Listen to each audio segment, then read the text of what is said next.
in now at 887-3401 locally. Or 1-888-9-TIGER-9 toll free. And now, coming to you live from the loveliest village on the plains. Sports Call.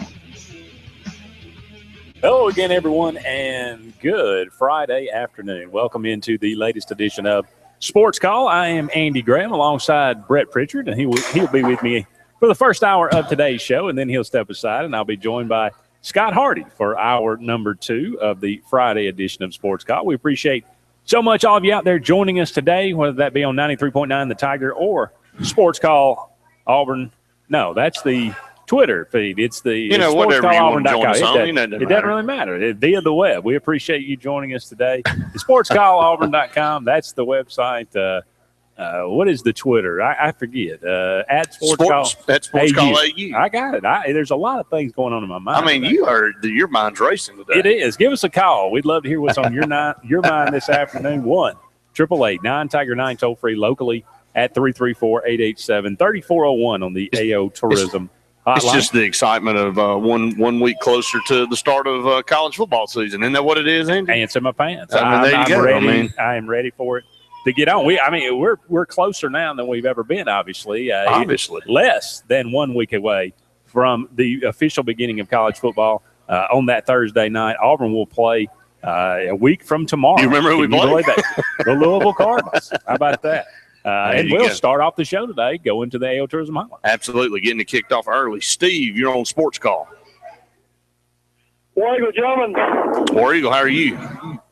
I'm doing fine. I'm so I feel like a cowboy in the rocking chairs. I'm with you, Steve. I'm so anxious. I'm ready for this football season to get started. I want to get your thoughts and comments on some of these off-the-wall prognostications, predictions on Auburn's season. I've gone to different websites. Most of them are around 9-3 for us, or maybe 10-2. One actually has us 11-1. And then I come across a website, and I'm familiar with it, called collegefootballpoll.com. They use something called the Cosgrove computer. Are you familiar with that one? I don't think I am, actually.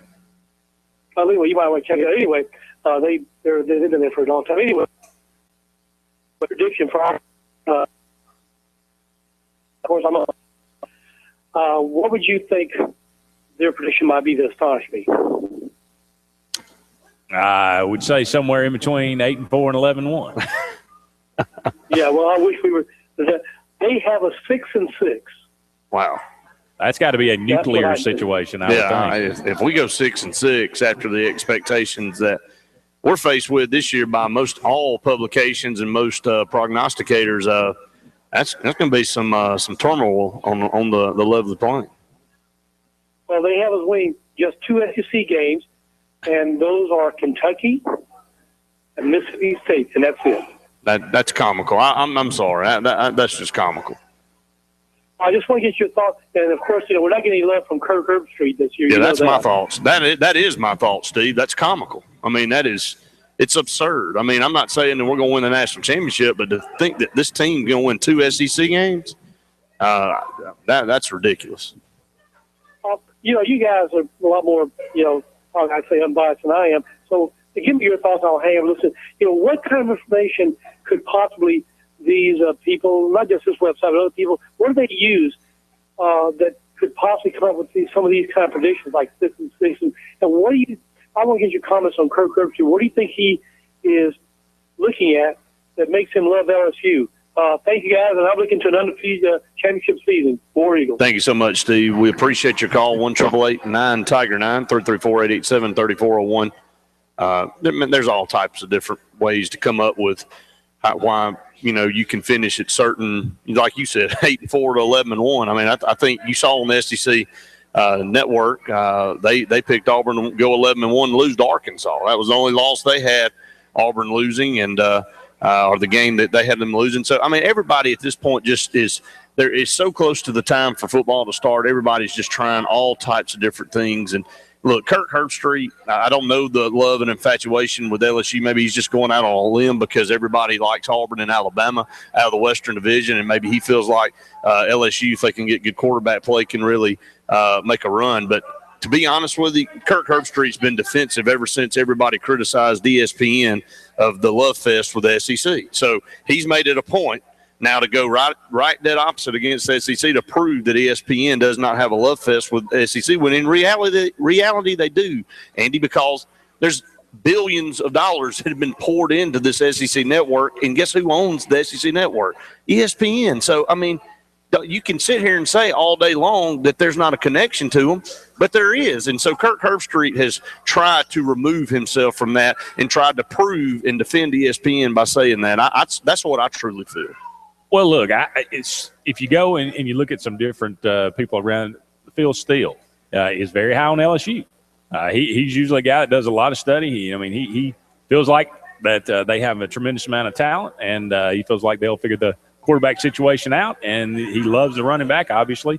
And, when you look at Kirk Herbstreit, I think if going to that website, if they have Auburn at 6-6, they're looking at let's say everything goes wrong, I would imagine. I mean, that means Auburn would beat Louisville, because if they're going 2-6 in the SEC, if they're going 6-6 overall, that means they haven't beaten Louisville. And then you turn around and, you obviously lose to LSU on the road. He's got you losing to Ole Miss. You lose to Ole Miss. You lose to Arkansas. Now, Georgia, look, Alabama. Arkansas's got an off week. it's a revenge. They're looking to this. This is kind of their season. So I mean, but they've lost their number one running back. I mean, look, everything changes, and I just don't. I'm just trying to say, what are these people thinking about? Well, Auburn hasn't beaten LSU since 1999 in Baton Rouge. That's fine. Ole Miss, tremendous defense. Let's say Auburn's offense apparently is going to crumble according to this website, and maybe Jeremy Johnson gets hurt. Maybe it changes. The parameters of how they feel Auburn can do this year. Their highs and lows. So you could probably do that with any team in the country. But I've seen a lot more. I've seen a lot more polls out there that have Auburn very high. You look at Sports Illustrated, you look at Athlon, you look at CBS. They all have Auburn playing in the playoff. Well, I'd like to see where this website has Alabama. I mean, seriously.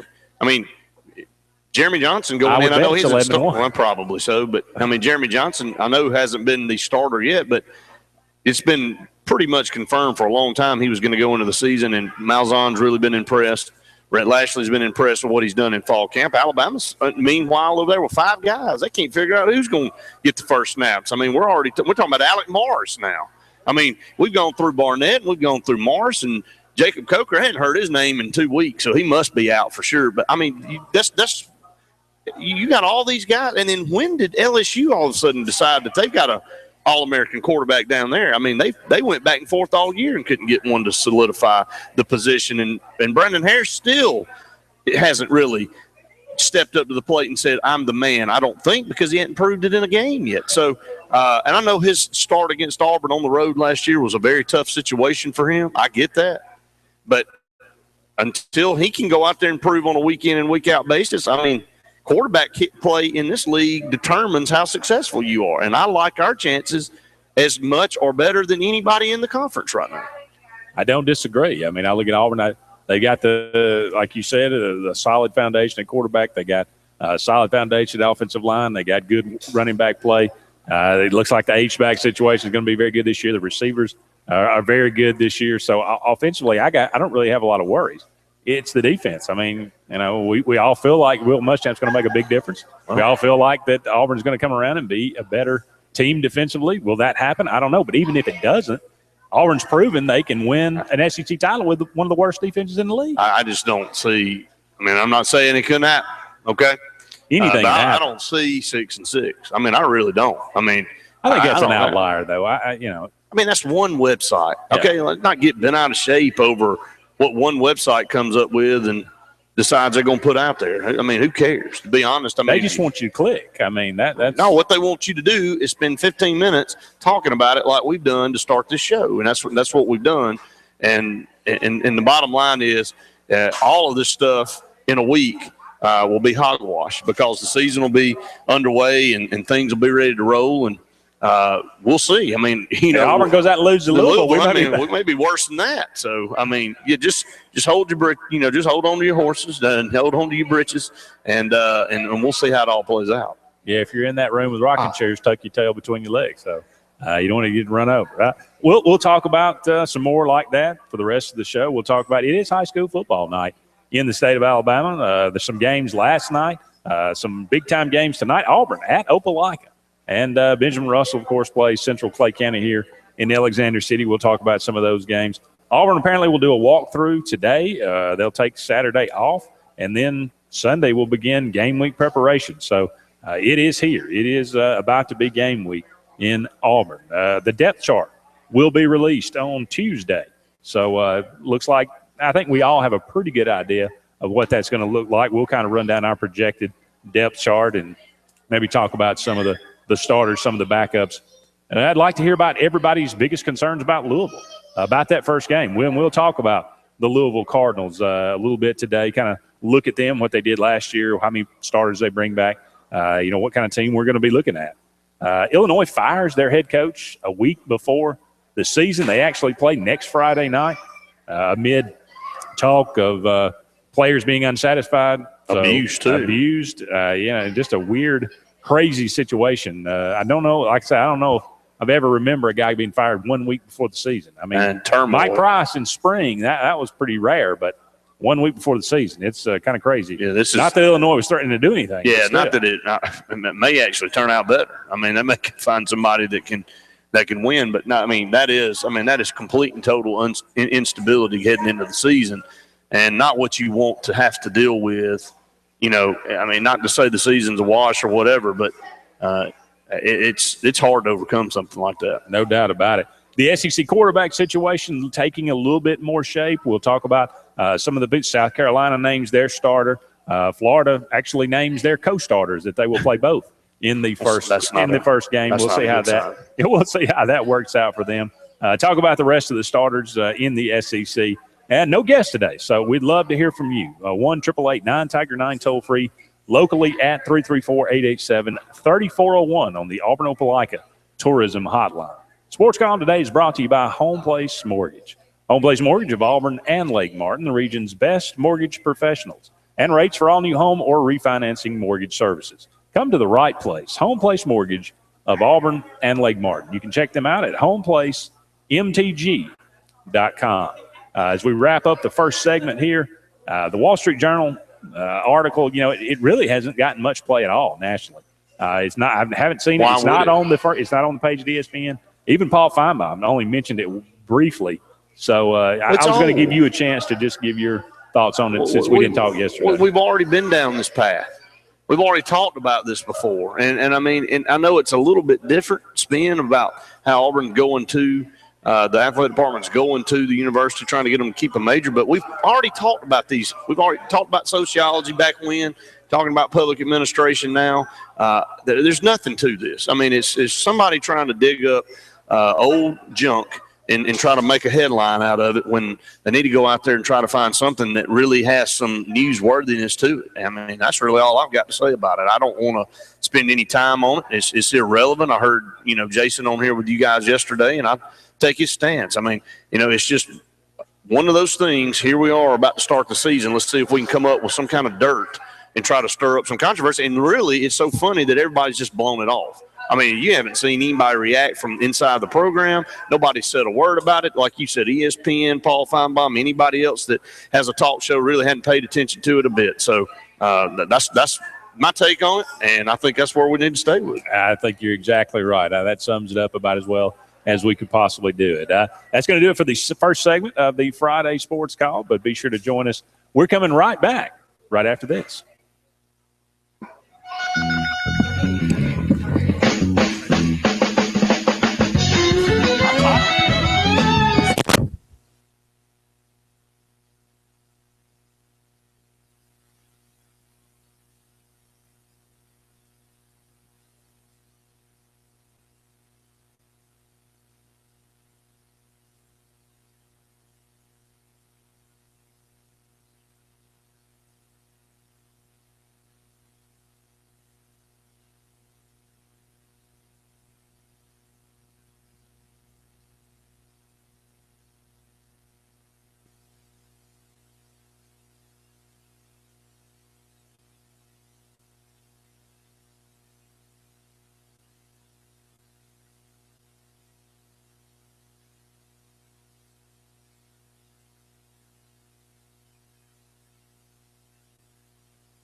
Welcome back, everyone, to Sports Call on this Friday afternoon. Andy and Brett here with you for another, hour and 40 minutes. Taking your phone calls at 1-888-9-TIGER-9 toll-free, locally at 334-887-3401 on the AO Tourism Hotline. Sports Call today brought to you by LMG.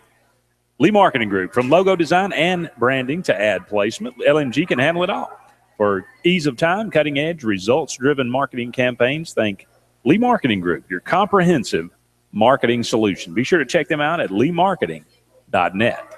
Again, we appreciate you joining us today. We'd love to hear from you. Give us a call. Let us know what's on your mind today. What's your biggest concerns about the Louisville Cardinals as Auburn prepares to take them on in the Georgia Dome next Saturday? A week from tomorrow. We are a week away. But, of course, high school football is going on right now. Man, some games last night. Now, am I just out of touch? But does Lee Montgomery 34, Carver 13 Shocking. sounds crazy? Shocking. I mean, it totally blew my mind last night when I saw that score. Okay, it's not just me then. Oh, no.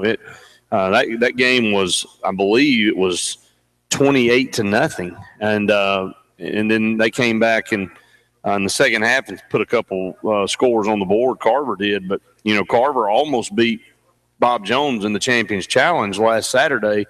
Randy and I called that game, and Bob Jones really looked like a pretty good football team. Carver did too. Carver turned it over a bunch and still had a shot to win the game. I really felt like with Slade at quarterback for Carver that they would do big things this year, but that's definitely not what they were expecting. I don't think anybody in the state did. They were ranked in the top 10 in 6A.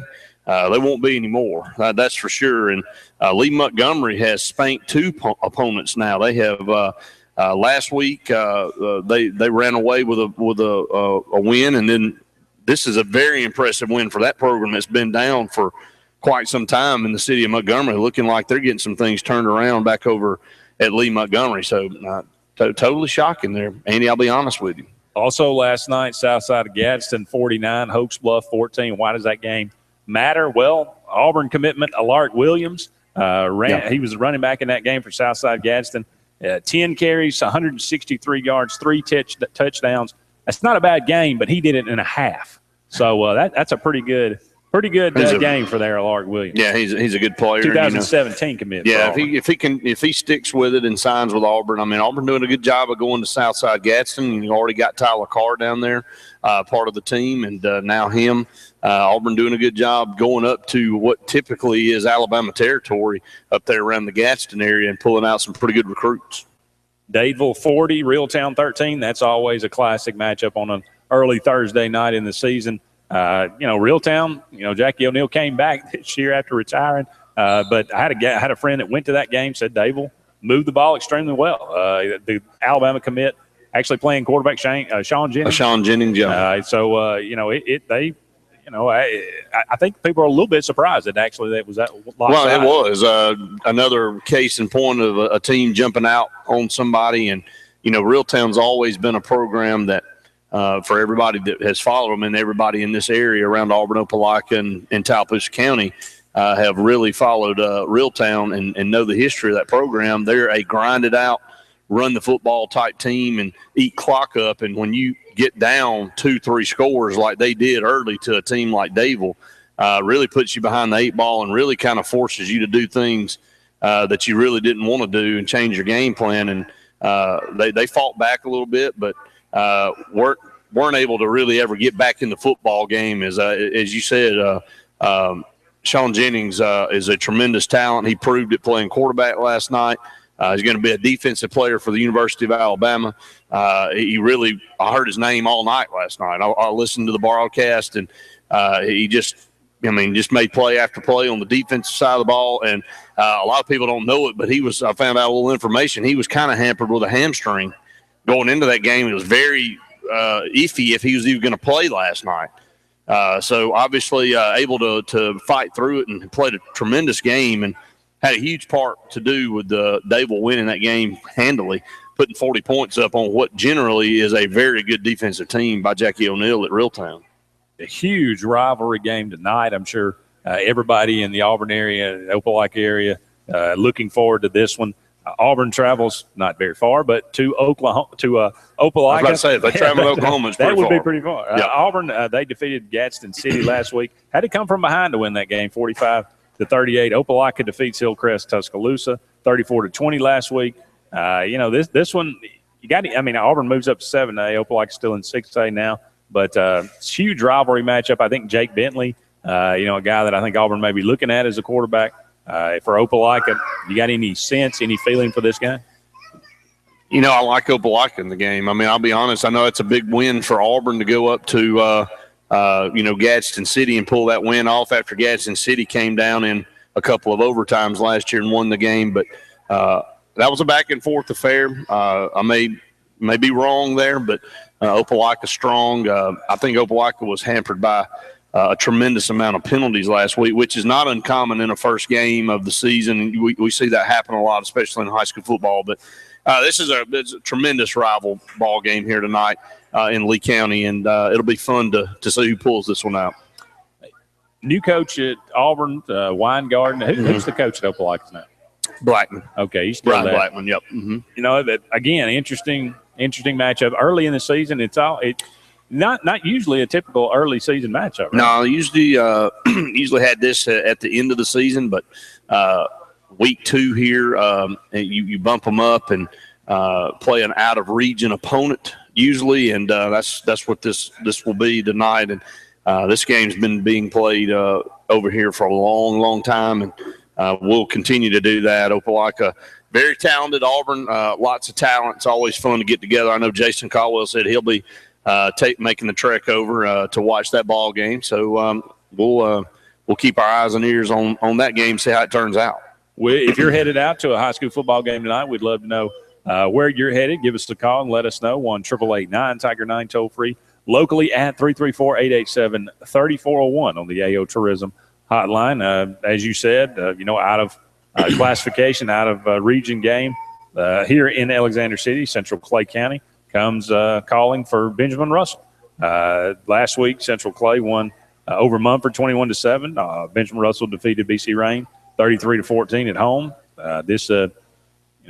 Benjamin Russell lost 2 in a row to Clay County several years ago. To Clay County. They did. Yeah. Now they're consolidated with Lineville. Benjamin Russell beat Clay County or Central Clay last year. Yeah. This game any different? It's going to be a great game. I know the coach at Clay Central is a very good guy, and Chris Herron. And the ironic thing is when Benjamin Russell played Clay County back in the mid-2000s, the coach was Danny Horn, who is now the coach at Benjamin Russell, which makes this so much of a intriguing ball game. That's why it was so highly touted last year. Now they make the trip for the first time as the consolidated combined school at Central Clay to Alexander City in the Sportsplex. The place will be extremely packed. It'll be a great atmosphere. Central Clay will come over here to win this ball game. I mean, that is obviously, and I know that people riding around playing, I said that's a stupid statement. Well, I mean, they legitimately feel like they have a shot to come in and win this game. And the Wildcats at Benjamin Russell have a tremendous quarterback talent in Tyree Gray. He'll be fun to watch tonight. He had 167 yards rushing last week, and he really helped carry Benjamin Russell's offense, who, sputtered a little bit at times. Our first game of the season, trying to get some guys replaced, but the Benjamin Russell team got a lot of talent on it, and I expect you'll see a different team this week. I think you'll see Opelika correct a lot of penalties that they had last week, and next Friday night will be at Opelika, Benjamin Russell 4, on the road against the Opelika Bulldogs for one of the best rivalries in the state of Alabama. Absolutely. If you're interested, there are going to be some Auburn commits or Auburn targets out there on television this weekend. So on ESPN on Saturday, this one at 6 o'clock, Peachtree Ridge, Georgia, at Archer, Georgia. That one, Kyle Davis, wide receiver there. For Archer, has Auburn in one of his finalists. He's a 4-star kind of guy. The offensive lineman, E.J. Price, he was committed to Georgia, then decommitted, and Auburn's in on him as well. So they will be on ESPN. On Sunday at 1 p.m., Miramar Florida takes on IMG Academy. That one, Shavar Manuel, big-time defensive end that Auburn is in his final 3. So if you're interested, those guys will be on ESPN this weekend if you're looking to watch them. Up against the break here, but don't go anywhere. More Sports Call presented by Lee Marketing Group is on the way.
Day 256-596-0566. Visit my website, avhlakemartin.com. Angela Van Houten, helping families like yours make memories of a lifetime.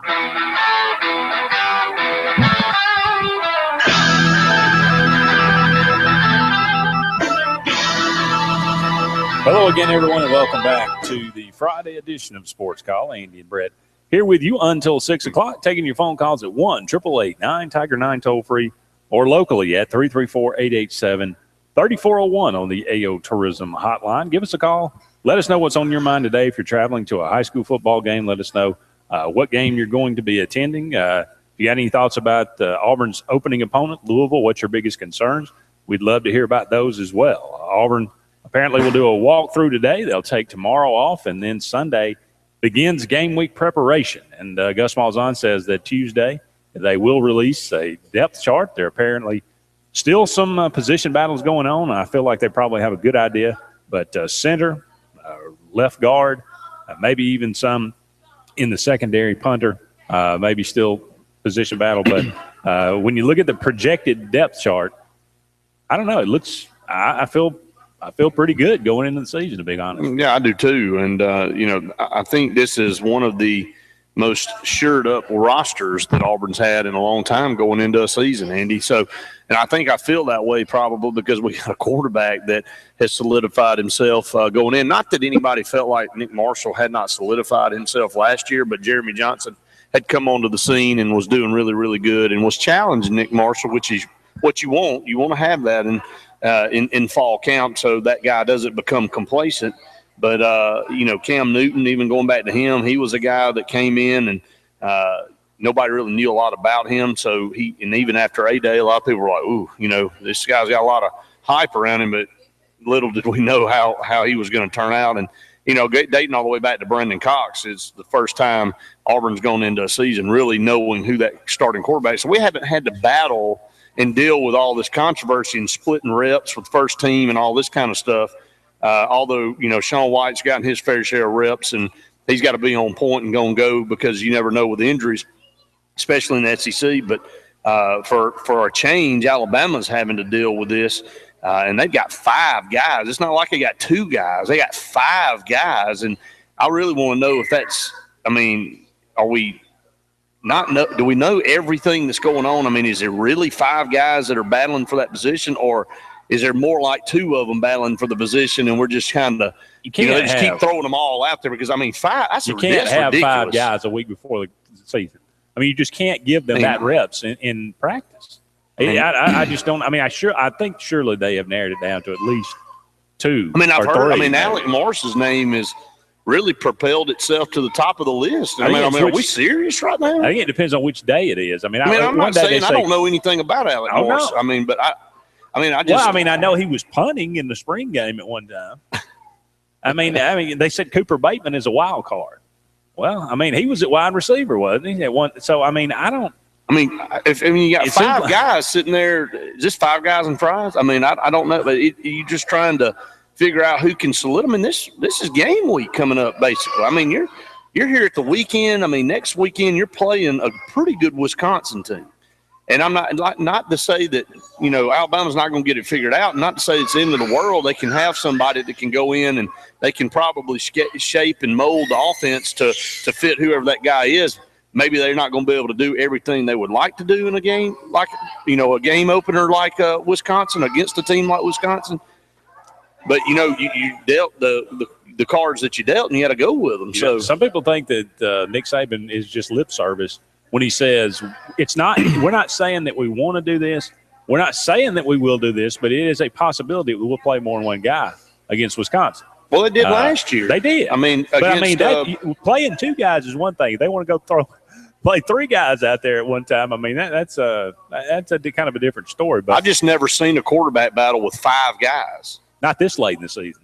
I don't know if I've ever seen 5 guys battling for. They don't do that in the NFL. That's probably true. Of course not. So, but that's a situation where I know you have several guys on a roster. Auburn's got several quarterbacks on the roster, but I've just never seen it, like you said, this late in the game, trying to figure out. Normally 2 guys at least have separated themselves from the rest of the crowd. And according to what we continue to hear out of fall camp for Alabama, that's not the case.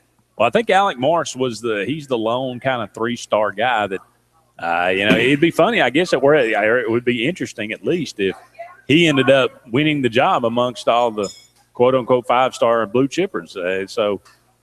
It's a mystery. And I'm not sure anybody on Alabama's coaching staff knows. So certainly we don't. The $1 million question? It is the $1 million question. We'll find out in a week. That's for sure.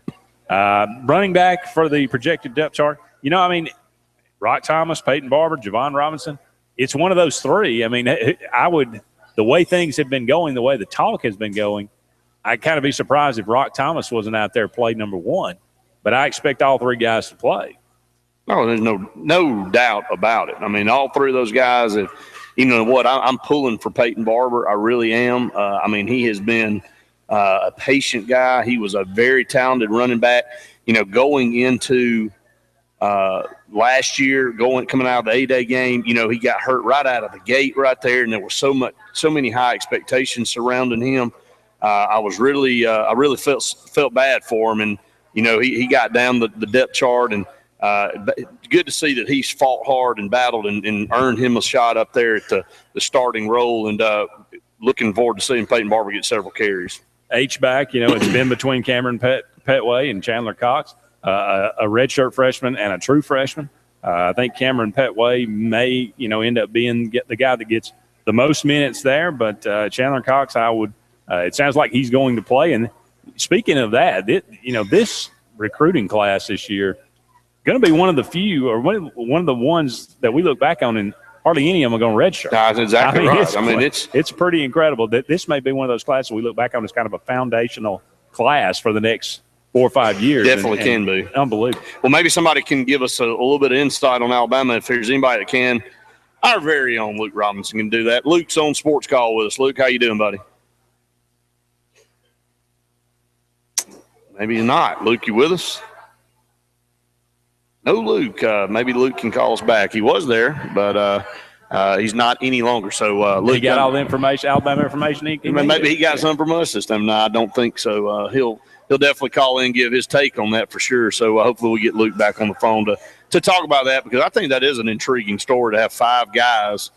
Really, and again, I'm not too sure that there's really 5 guys involved. I'm just not. I mean, it's hard to sell me on that as a legit, argument. I mean, I'm not saying that it can't be that way, but if it really is, I mean, if you really have 5 guys and they say none of them really have separated themselves, but what does that why say? not go with the youngest guy? If you feel like Barnett is your future, I've heard that rationale then from just several play people. him. I mean, if they're all the same, go with the youngest guy. I mean, that just makes logical sense. We had a Twitter question out there, and one of the responses on that Alabama question was, who would you start? And one follower put out there, Cooper Bateman. Go on and put him out there and let him go. If that's where we are with it. So he said exactly what you said. Barnett. I mean, not Cooper Bateman, but Barnett. Yeah, Barnett. Because he's the youngest guy. And if there's no separation, why not go ahead and let him build for the future? Absolutely. Makes pretty good sense, doesn't it? Too much sense. Too much sense. That's right. The Auburn I have a offensive, feeling Jake Coker's going to go out there and start. He's probably, seriously, you're right. why do I have – we're having all this discussion, and why do I feel like that's what's going to end up happening? Let's go back to the phone lines and pick up another caller. Dan, you're on Sports Call. You with us, Dan? You hear me? We got you, Dan. How are you, man? Oh, doing good. Yeah, my brother's been keeping up with the Alabama sites pretty well. And apparently, just some really quick gossip on what's going on. David Cornwell is not really throwing hardly at all anymore, because he made a comment, because he said something to the fact that Blake Barnett was Kiffin's boy, and that pissed him off. So now he's transferring out. That's kind of the rumor going on. Then they said that the guy that came in from Florida State is just doing terrible. They said he's making just horrible decisions. And they said Alec Morris is the least of the athletic and the least like arm strength, but he's the most consistent right now. And they said that the one guy that you mentioned was a dark horse, I can't think of his name, Cooper Bateman. They said he's really athletic and he can run good, but then he's inconsistent. And they said the freshman guy they think is the future, but he's like 6'4" and he's about 180 pounds, and he's still making mistakes, but they think he's got the most upside. But they said because he's so small, they're afraid if he gets hit a couple times, he's going to be out. So right now it's looking like Alec Morris is, Saban typically defaults to, the guy that's going to make the least amount of mistakes, because he thinks he's going to win with defense. So I would think right now it's going to be more than likely Alec Morris to at least start the year out, and then, who knows from there. Dan, we appreciate the call, brother. All right, there you go. Thank you. That's a good rundown right there. And real quickly, we'll go to Luke and see what he thinks about Dan's comments there. Luke, you with us? Yeah, I am. How's it going, guys? Good, man. What do you think about what Dan just said? Well, I think Dan has got some good information for sure, but I also think, look, you can read the tea leaves on this thing, and I've gone back and forth. We've come just about full circle, starting with it's going to be Jake Coker's job, no doubt about it. Then you run the gamut through David Cornwell, who does get in hot water with the coaches for one reason or another. I haven't heard anything about his transferring. That may very well happen. I mean, it's inevitable that one of these guys will leave. But then it goes to Blake Barnett, who has had some good practices, but then had a 3-interception scrimmage. And then it goes to Alec Morris, who it does seem to be the most steady if he is the least athletic. And now Cooper Bateman has made a run. But in the end, and much to my chagrin, because I am not a proponent of this, I would be willing to bet dollars to donuts that Jake Coker will be the starter. Now, will he be the starter at the end of the year or even the middle of the year or even game 3 against Ole Miss? I don't know about that. I would be shocked if anybody but Jake Coker starts game 1 against the Falcons. And I'm sure you heard me say that right before you called back in, Luke. I mean, that's exactly – I said, why do I feel like after all this talk we've had for a month – that Jake Coker is going to run out there and be the starter for Alabama against Wisconsin. So, not to think that they're not going to play maybe more than one like Saban did last year in the opener. But I would just I'm with you on that. I feel like when the dust settles, Jake Coker is going to run out to 14. Number 14 is going to be the quarterback. If Coker does not start, I like Glazed. Oh. Well, I'll tell you, I'm team Cooper Bateman or I'm team Blake Barnett. I'm team Blake Barnett, if only because apparently he's posted a lot of pictures of his I knew where this was going. Girlfriend. But also I do think Barnett is the future. But, you know, that whole future thing gets kind of skewed. I mean, if you're Alabama right now, we talk about this all the time, Brett, that Alabama is in their window.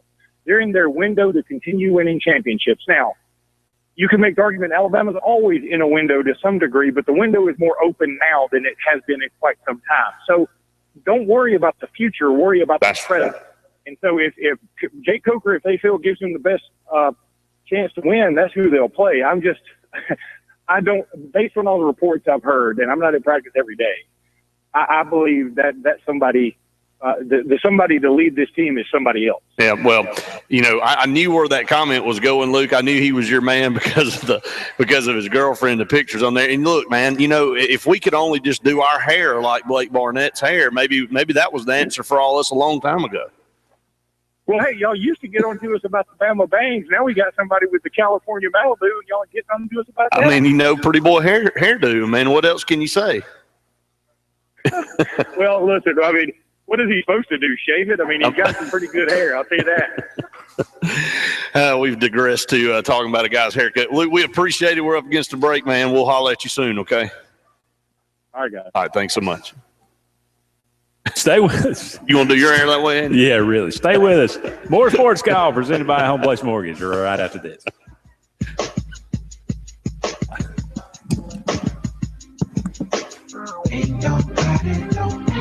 I didn't see the picture.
At Tiger Iron Gym on South College and Tiger Iron Gym for Women on East Glen Avenue. We're coming to you live from the WTKO News Chopper, where we are on the hunt for the legendary TK's convenience store. Said to have the best deals on goods like 20-ounce Pepsis, 2 for $2.50, Woodbridge wine, 1.5 liters for $9.99, and all your daily necessities, as well as the most competitive prices on gas with brand names like Texaco, Valero, and Chevron. It is believed to have the cleanest store to better get you in and out in a flash. With great deals like those, the only place to go is TK's convenience store. And there we found it with 15 locations to better serve you. There is no way you can't find one of these great stores.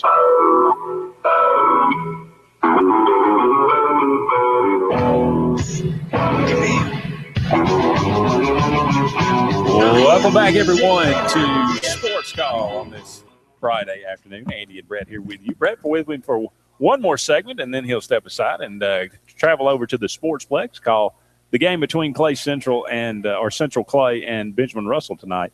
And wow, and give us a call. Let us know what's on your mind this afternoon. 1-888-9-TIGER-9 toll free locally at 334-887-3401 on the AO Tourism hotline. Dan called in, gave us some inside information. Says that Alec Morris looks like to be the guy to win the Alabama starting job.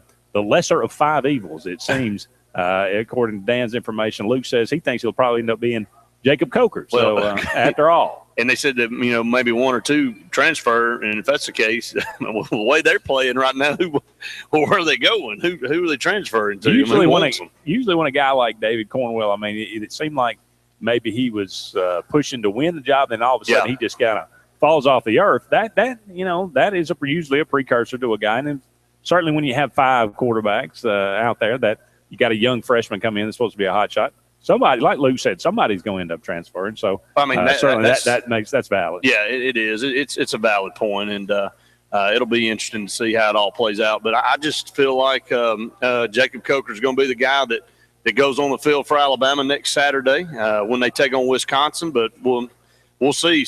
Maybe some kind of miraculous epiphany will happen up there in Tuscaloosa, and they'll have that starter solidified for Alabama. But Auburn, on the flip side, I am proud that they are going to have Jeremy Johnson at quarterback. It's a breath of fresh air to go into the season knowing that you've got a guy that's as talented as he is. And I've watched him for so long, Andy. I've said that on this program before, all the way back to when he was a freshman at Carver High School. I love Auburn's chances with him in the ball game. He really sees the field because he's such a tall guy. He's 6'6". Very athletic, can run the football, and just a ton of preseason hype surrounding Jeremy Johnson for a lot of reasons, and that's because of the intangibles he has. Absolutely. Arkansas, no question there either. Brandon Allen will be the starter there. Mississippi State, Dak Prescott coming back, certainly probably the best quarterback, at least going off what he did last year. Kyle Allen named the starter at Texas A&M. McElwain says that Florida, Treon Harris and Will Grier both will play in their opener. Patrick Tolles has been named the starting quarterback at Kentucky. Matty Malk, of course, will play for start at quarterback for Missouri. Connor Mitch was named the starting quarterback at South Carolina.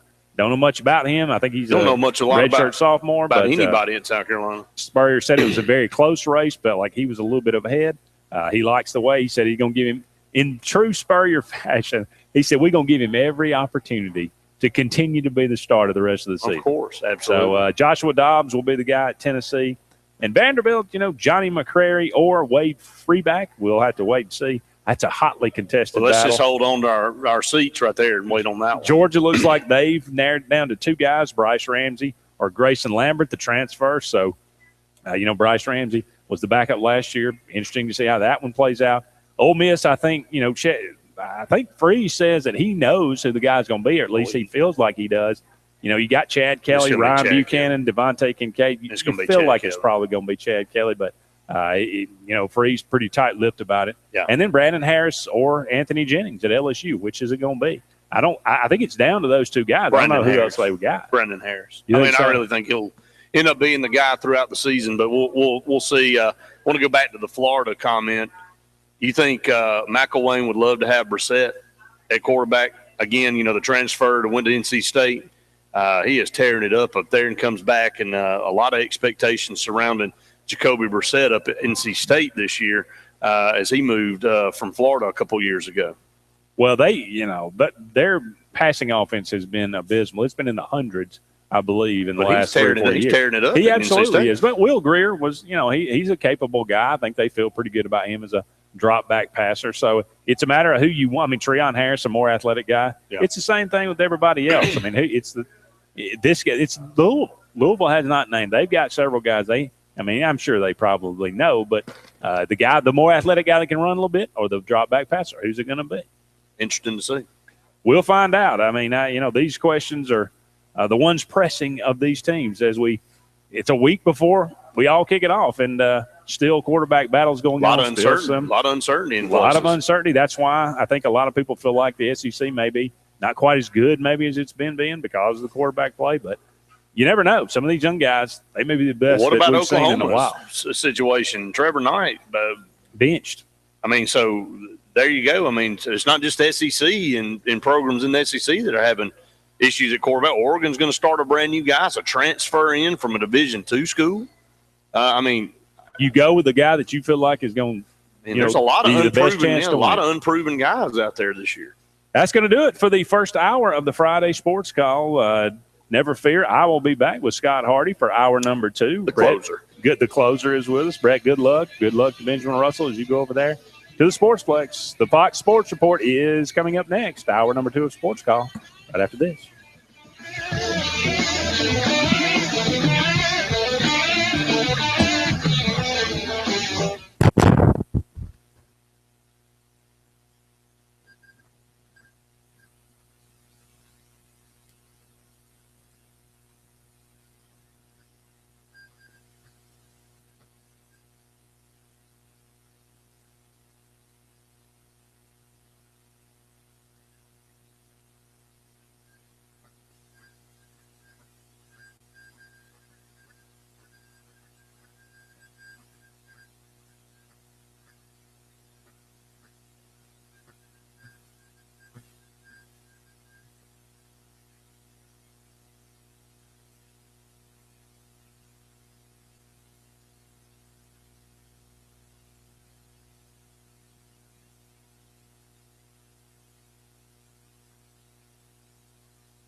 It's metal, they'll pay you cold hard cash for it. It could even be your old car, the one you can't get rid of. They'll come and pick it up for free and pay you cash for it. If you work at a job site, MIMS will leave a receptacle for you to load up with scrap metal, fill it up, and let MIMS take it away. MIMS Recycling, just past the North College Street intersection on Highway 280. Call for pricing, 334-209-0193.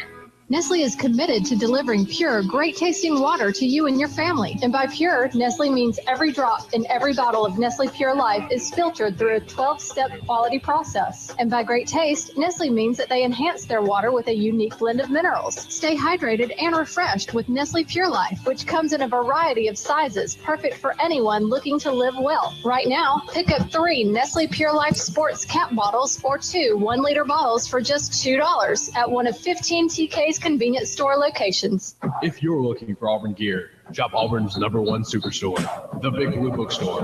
Tailgating needs, school supplies, fan gear for every sporting event, Big Blue has you covered. And they offer a full-service post office and copy and fax services inside the store. Can you believe it?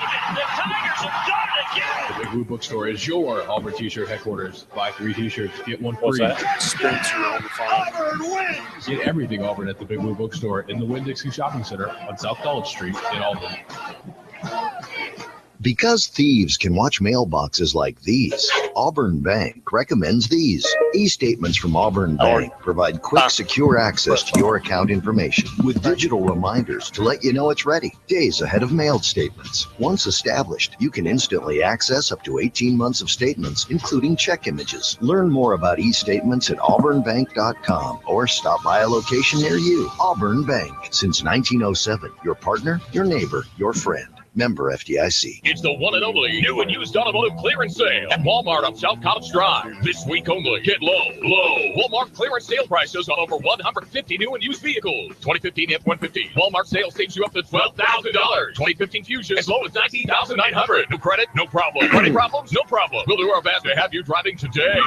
Contact Report invites you to our special Walmart clearance sale at 1717 South College Street. Sale on Sunday. A rebate fee plus tax, title tag, and lemon fee. With approved credit. See dealer for details. Offer expires August 31st, 2015.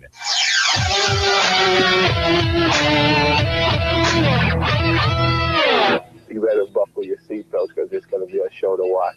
From Tiger Communications. Jackson, touchdown! For 20 years, East Alabama's sports talk leader. Swing and drive, Belton right! Sportscall. Oh, what a dunk! Call in now at 887-3401-LOCAL. Right through, he got it! Or 1-888-9-TIGER-9, toll free. Struck him out! And now, coming to you live from the loveliest village on the plains, Sports Call. Welcome back, everyone, to the Friday edition of Sports Call. Andy Graham and Brett Pritchard still here with me. I just could not get rid of him. Yeah, He wants to hang around for one more segment. This is the Friday edition of Sports Call. We'd love to hear from you. 1-888-9-TIGER-9, toll free locally at 334-887-3401 on the AO Tourism Hotline. And just like the first hour, we'll start off the second hour and go to the AO Tourism Hotline. That's right. Spencer, you're on Sports Call. Hey, Spencer. How you doing, fellas? Good. Let's say Alabama started the Styrofoam Cup at quarterback against Wisconsin. I mean, they're still going to win. I mean, come on. That's Wisconsin. But let's say for the sake of argument that they pretty much have to stick with Styrofoam Cup the whole year. I mean, how many games, honestly, would they really need to be two-dimensional to avoid a loss? Or two-dimensional to actually win the game?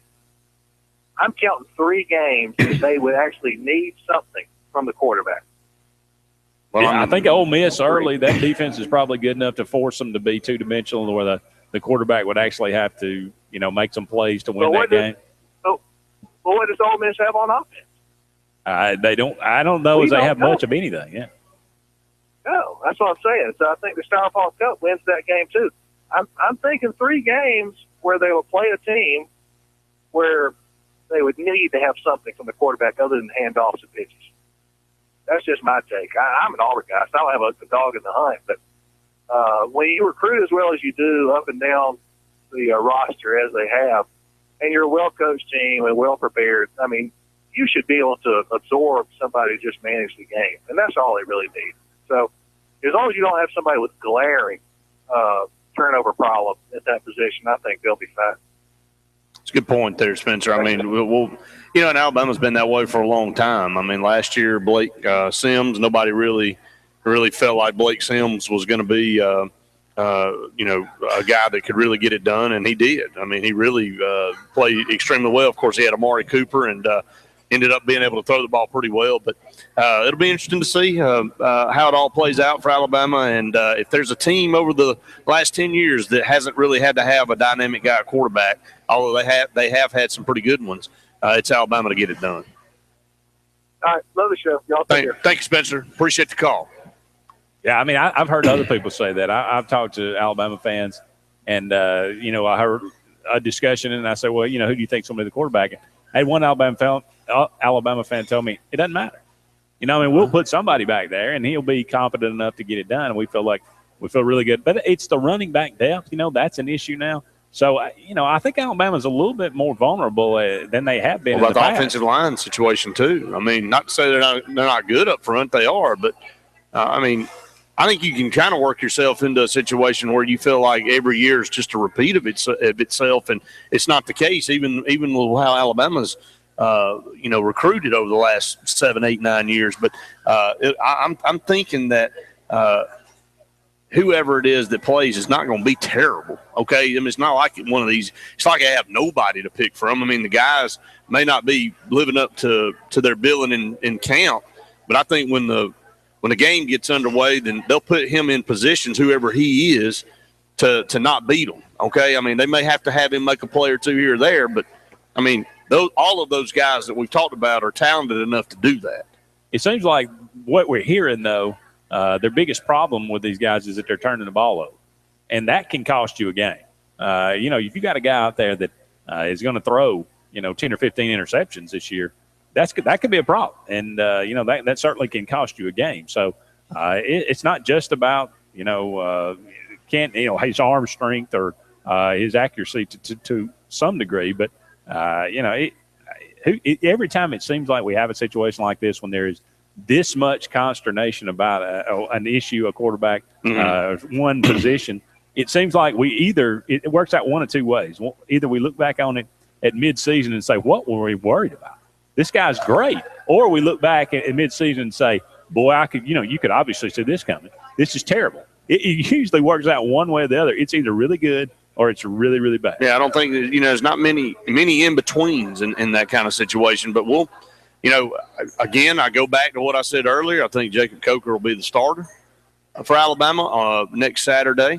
Does that mean he'll stay in there the whole game? Does that mean he'll start all year? No, it does not. But I think if it's all uncertain, the guy that they brought in to be the next quarterback at Alabama, they were hoping to be, behind A.J. McCarron, and he wasn't last year, but maybe this year after a year being in Alabama's system is Jacob Coker.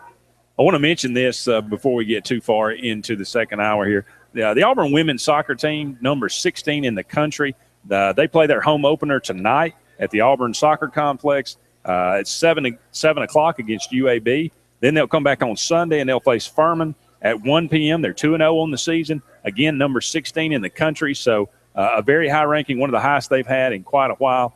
Karen Hoppe doing a fantastic job there. So if you're looking for something to do tonight, head on over to the Auburn Soccer Complex and check out the Tigers there as they get underway with their home opener.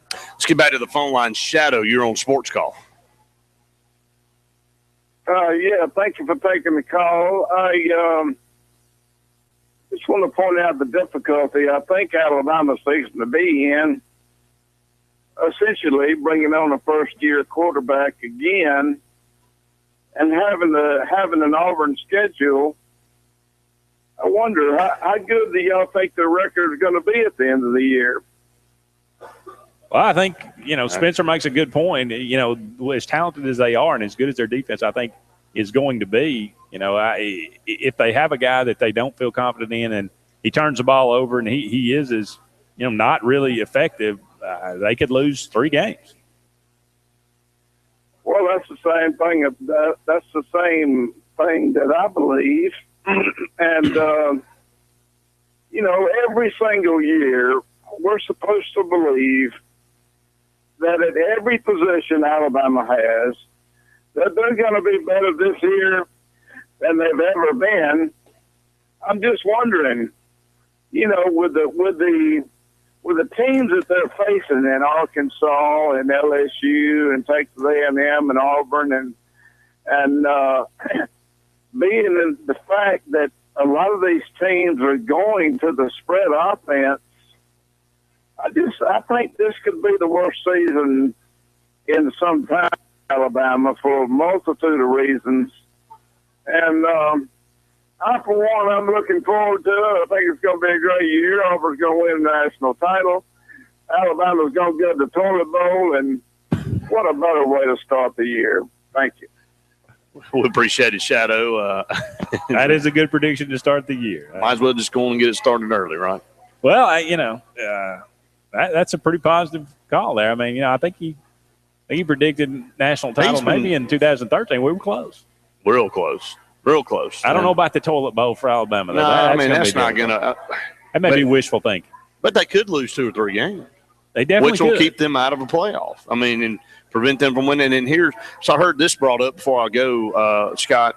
Before Scott comes in, Andy, and takes over.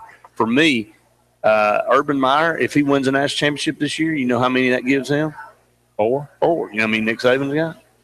You don't think Nick Saban's thinking about that a little bit in the back of his mind? Because Urban Meyer's got more years, I think, than he does. And I think the path to winning at Ohio State's going to be a lot better.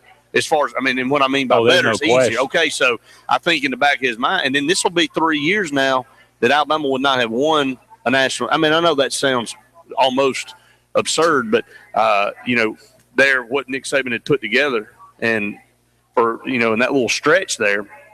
But we're creeping further and further away. I know that he did win the SEC championship last year, so that holds a lot of merit. Don't get me wrong, but if they could go 3 years, and if let's say they go head-to-head and Ohio State wins that match, now that's Urban Meyer with 4, Nick Saban with 4, and Urban Meyer may slide up there, if not already up there in the breath of Nick Saban, which I think he is. But he'll equalize him in the number of national championships, and 2 of them coming in the SEC. Yeah, exactly. And so I don't. Absolutely. I think people that don't think there's a rivalry there are kidding themselves. I think they definitely want it to be that way for sure. And I think that might be good for college football. If you're definitely Ohio State and Alabama fan, you don't mind that dating all the way back from Urban Meyer's time at Florida. But I just think there's something there, and I definitely think Nick Saban's thinking about that a little bit in the back of his mind. I don't think that's what drives him all the way, but I think he's definitely thinking about it. We'd love to get your thoughts. 1-888-9-TIGER-9 toll free locally at 334-887-3401 on the AO Tourism Hotline. Up against a break, but don't go anywhere. More Sports Call presented by Lee Marketing Group right after this.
back, everyone, to the Friday edition of Sports Call. Andy Graham now joined by Scott Hardy, the closer for the last hour of today's show. We'd love to hear from you. Give us a call. 1-888-9-TIGER-9 toll-free locally at 334-887-3401 on the AO Tourism Hotline. We talked a little bit about high school football in Auburn, Opelika, taking on each other tonight there in Bulldog Stadium. So a huge one on the books there in Opelika. If you're headed out to that game, if you'd like to give us a call, tell us a little bit about that. We'd love to hear from you. Or if you're headed to any high school football game, you can let us know, and we'd love to talk about that. Talked about the Alabama quarterback situation in the first hour. Started it in the second hour as well. Alabama, 5 quarterbacks, it seems like, on the roster, but you got to figure they've narrowed that down a little bit. You just cannot give that many reps to 5 guys when it's 1 week away from game time. So they're going to have to narrow that down at least to some degree.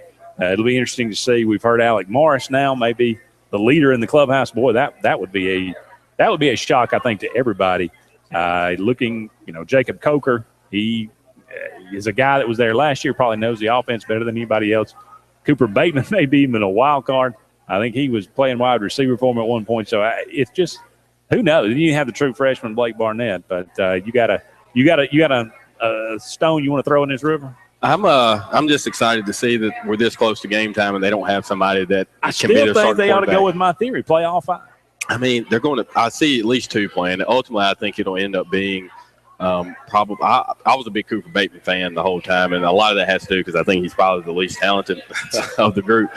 But all jokes aside, I think that there's been a lot of conversation about this theory with Alabama about, do you actually need a good quarterback? Doesn't matter who plays quarterback for Alabama. And to a certain extent, I can see where that theory is coming from. But in reality, the playmakers that were around a player like Greg McElroy or a player like John Parker Wilson, I mean, their skill set wasn't that great, but they didn't have to be because of the athletes around them. I don't think that's the same case this season. I think you lose a dynamic player and Amari Cooper now. You do have somebody that they have a recruit coming in, freshman, they think can be able to take that spot. But, again, I don't see somebody like a Stewart coming in and having that replication that Cooper had. And as good as Henry and as good as Drake potentially can be, they're not Reggie Bush and they're not Lindell White. So I don't really see this similarity with them going along with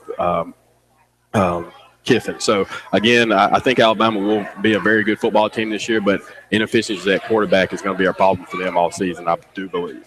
Spencer called in just to start the second hour, and look, no matter who they put back out there, with the talent that they have and the defense that they have, the quarterback probably is not only going to have to win 2 or 3 games, maybe 4. I mean, it's hard to say, but Ole Miss got a pretty good defense. So, LSU plays Alabama pretty good in Tuscaloosa. So, the Iron Bowl in Auburn this year. Arkansas played them to a 1-point game last year. They got to go to Texas A&M at Georgia. I think there are some games out there that the quarterback is going to have to make plays to win the game.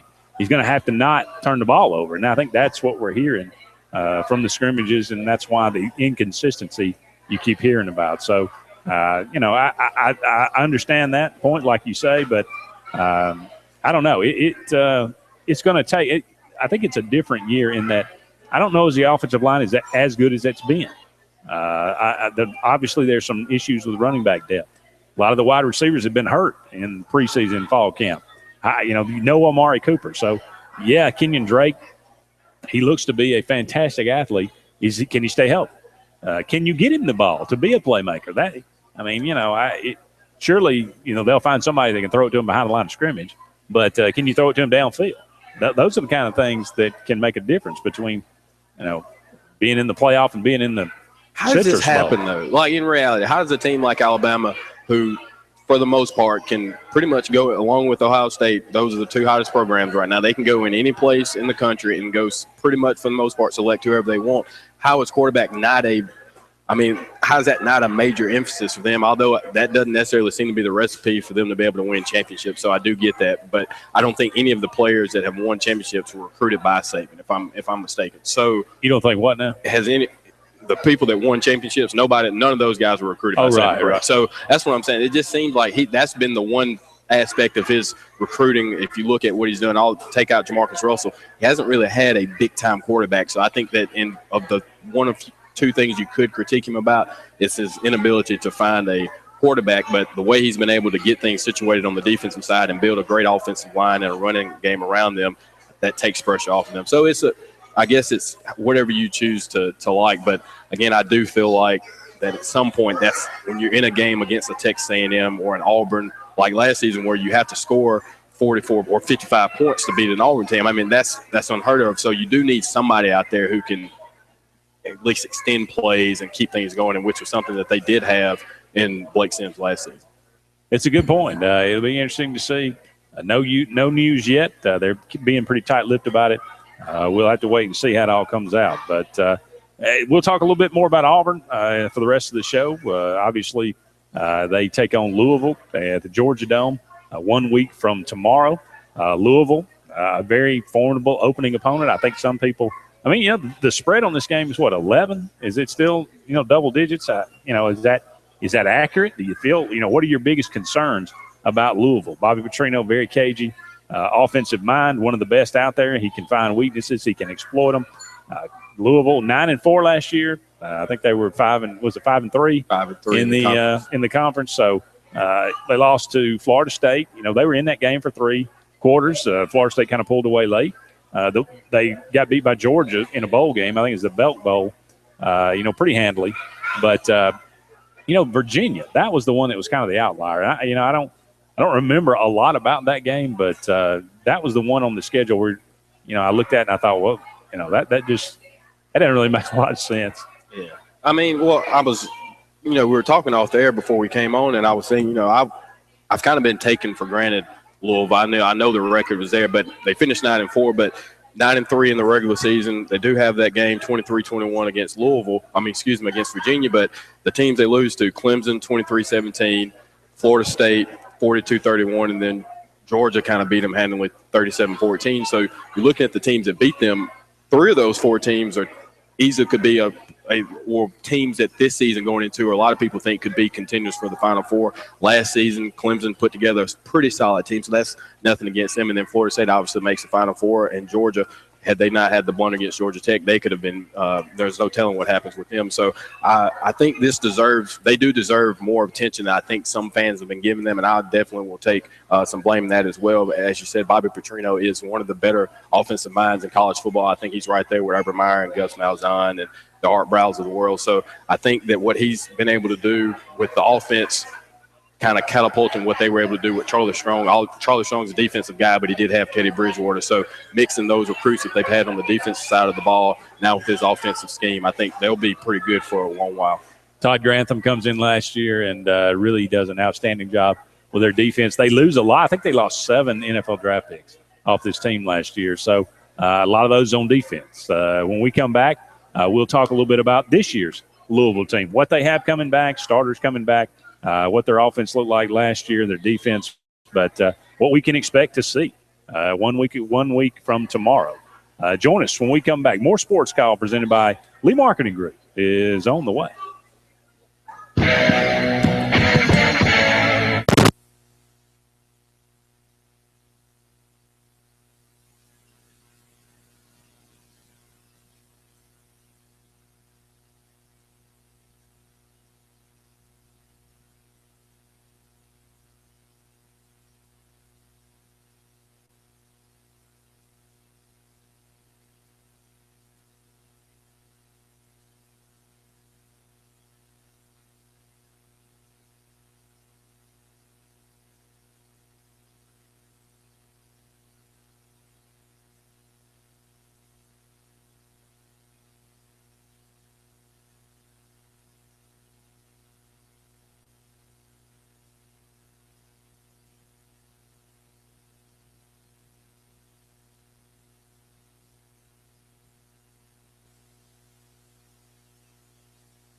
Hello again, everyone. Welcome back to the Friday edition of Sports Call. Andy and Scott here with you for two more segments. Taking your phone calls at 1-888-9-TIGER-9 toll-free or locally at 334-887-3401 on the AO Tourism Hotline. Love to hear from you.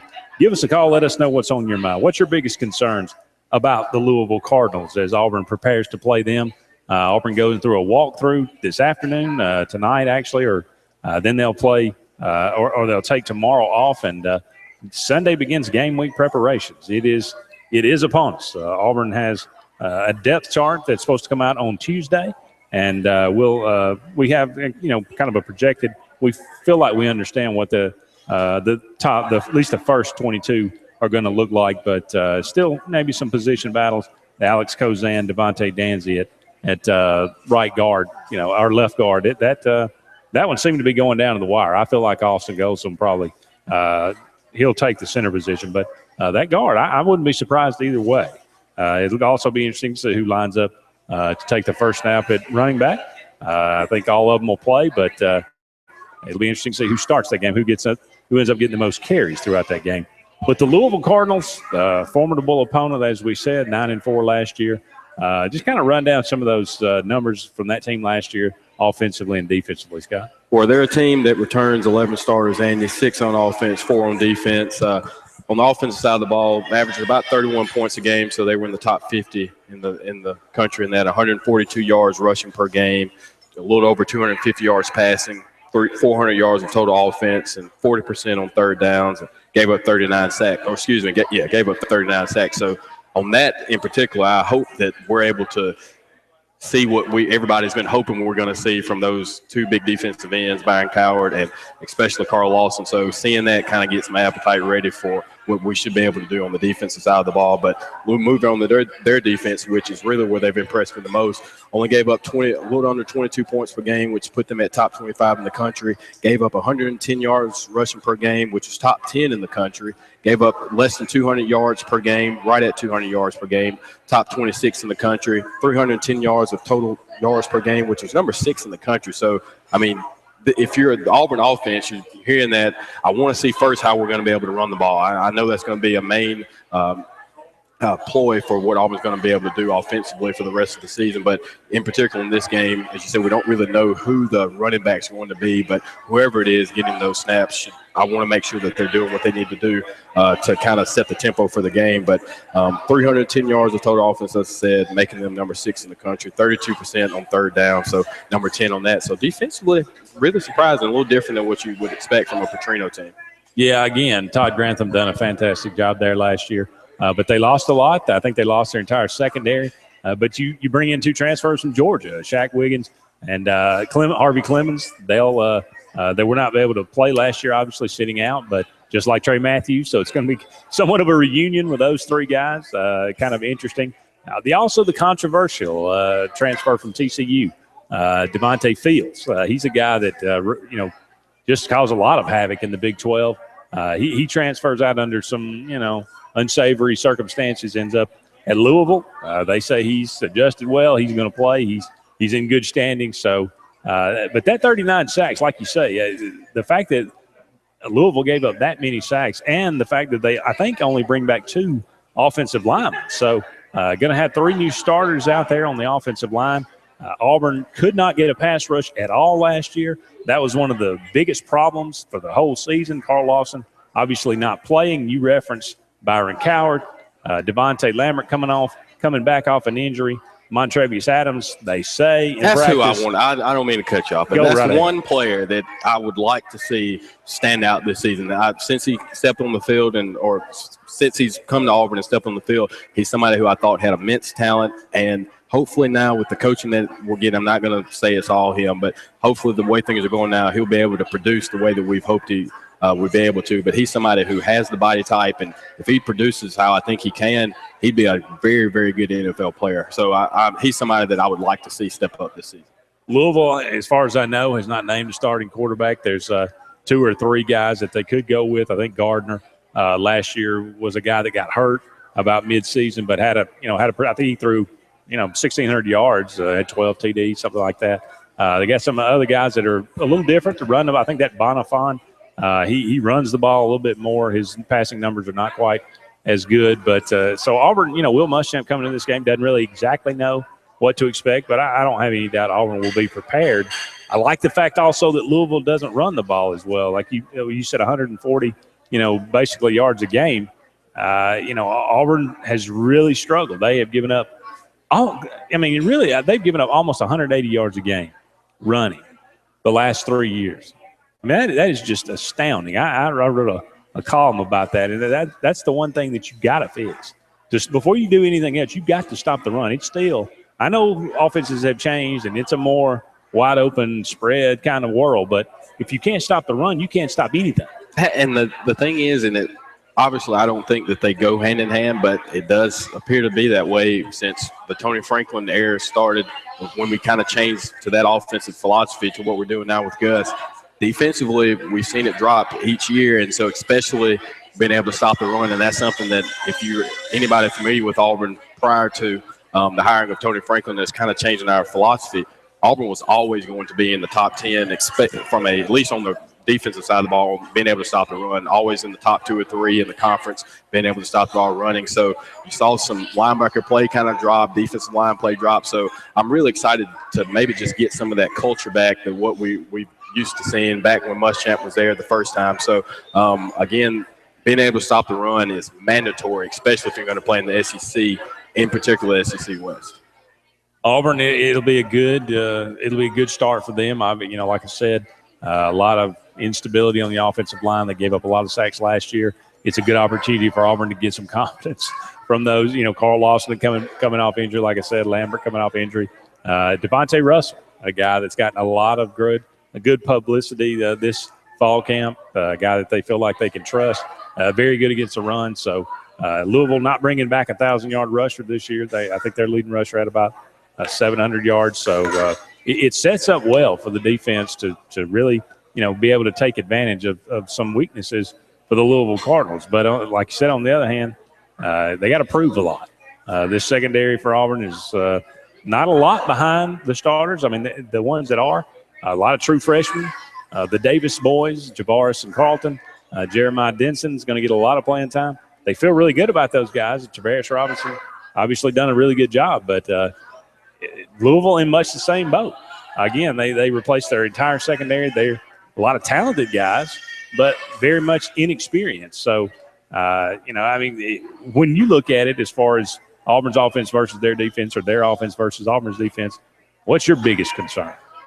I think obviously it would be our ability to be able to get the run game going. It does appear through the scrimmages that's been something that we've been able to keep a mainstay on. But on the flip side, defensively, we struggle being able to stop the run. So I think being able to run the ball and being able to stop it. But the thing is, you have to look at the secondary has been kind of weak the last couple of years. That's probably been the weaker point of the defense. But when you have the ability to get a pass rush, that changes everything. So it can mask some of your inefficiencies on the defensive side of the ball if you're able to get a pass rush. And if you can do it with 4 guys or 5 guys, then that definitely helps you out. And Muschamp is somebody who wants to play man coverage. And so we haven't been able to do that the last several years. We played a lot of zone, which has allowed a lot of teams to get some chunks of yards and dink and dunk, whereas normally we would have stepped up and you would have made them have to we'd have pressed and made them try to go deep on it. So I'm interested to see how this change in coaching staff and hopefully changing philosophy will be able to impact this defense for Auburn.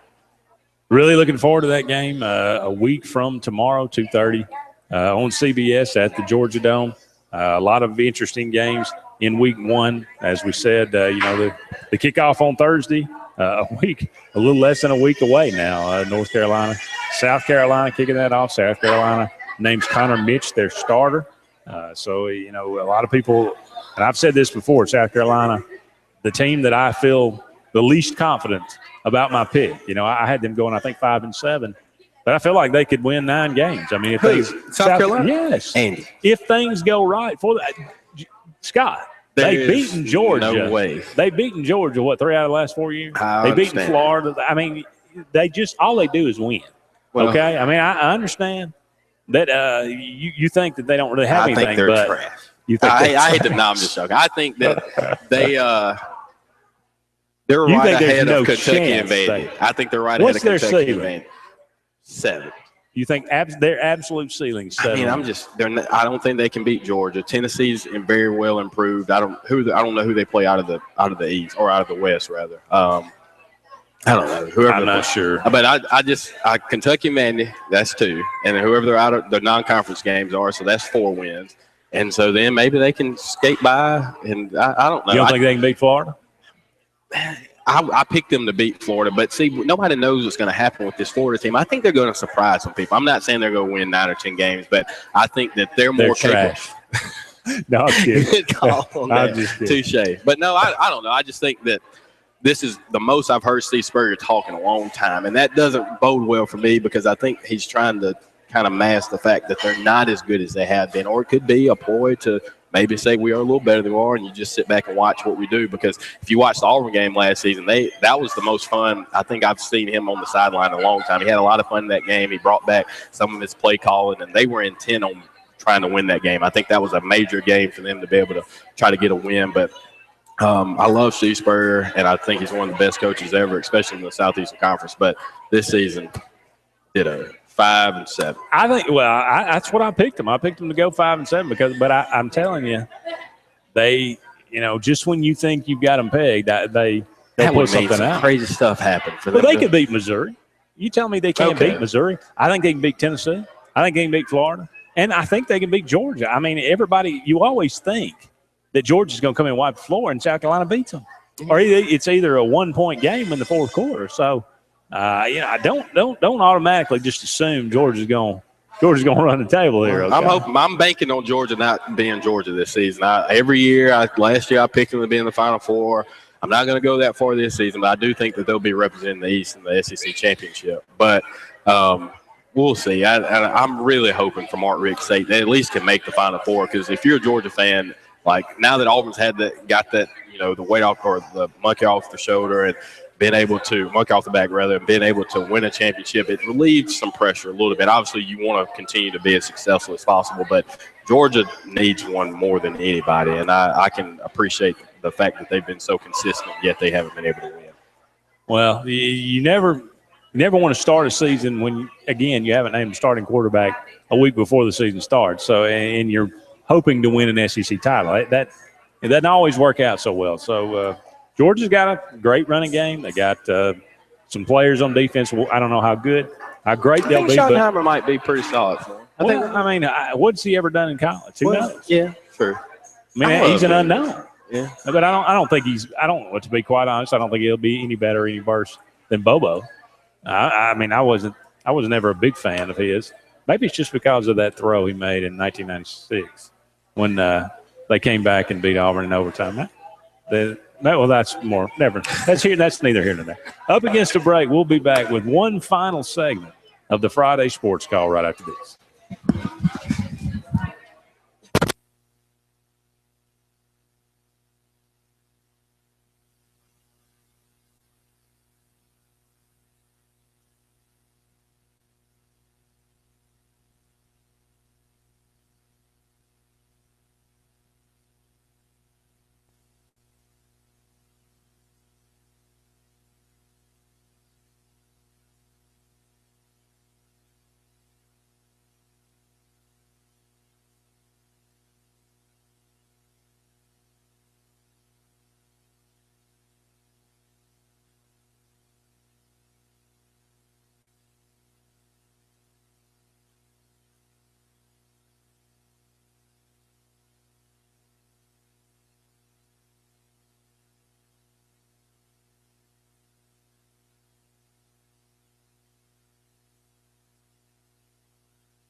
Natural spring water with naturally occurring electrolytes that support a lifestyle of well-being.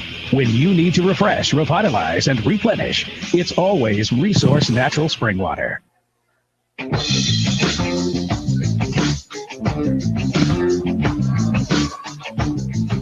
Welcome back, everyone, to the final segment of the Friday Sports Call. Andy and Scott taking you home to 6 o'clock here. Still time to get that final phone call in. 1-888-9-TIGER-9 toll-free locally at 334-887-3401 on the Auburn Opelika Tourism Hotline. Kind of rounding out today's show, Scott, there was a story that came across the wire. I think it was today, maybe it was yesterday, but thinking back on Sean Kitchens, a guy that, came to Auburn with a lot of promise, got involved in the armed robbery, at least an attempt there in 2012 with 3 other Auburn players. It ended up being a very ugly, course situation.